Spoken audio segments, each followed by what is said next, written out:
Սիսիանում և Գորիսում ևս մեր ձևով ժողովրդական շարժումը բացեց իր գրասենյակները։ Սա նշանակում է, որ այսուհետ այս համայնքներում ևս քաղաքացիներն ունեն տեղ բարձրացնելու իրենց խնդիրները և քննարկելու լուծման տարբերակները։ Հայաստանին պետք է առաջնորդ, Հայաստանին պետք չէ պաշտոնյա, Հայաստանին պետք է մարդ, որ մեր առանց էլ փոքրաթիվ ազգին միավորի, որովհետև մեր հակառակորդները ավելի շատ են և ավելի միաբանված են, քան մենք։ Համայնքի բնակիչների զբաղվածության խնդրից մինչև ամենակարևորը անվտանգային խնդիրները եղել են Կարապետյանի և համայնքի բնակիչների քննարկման օրակարգում։ Հարևանները հեռու չեն և մենք պետք է կարևոր հարց լուծենք մեր երկրի համար, ապահովենք Հայաստանի անվտանգությունը։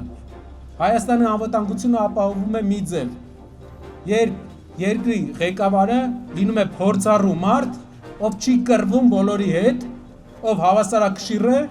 ու կարողանում է լեզու գտնի բոլորի հետ։ Մեր երկրի ղեկավարը 7 տարվա ընթացքում անկախ իր կամքից թե իր կամքով 3 պատերազմ է բերել։ Իր բնավորության, բանակցային ձիրքի, չեմ ասում հատուկ է արել, բանակցային ձիրքի արդյունքում 3 պատերազմ է հայկական հողի բերել։ Արդյոք դա նրա պատճառով չի, որ ինքը պատրաստ չի բանակցել։ Այցի առաջին օրը շարժման անդամներն այցելեցին Գորիս և Սիսիան քաղաքներ, ինչպես նաև եղան Տեղ և Աշոտավան գյուղերում։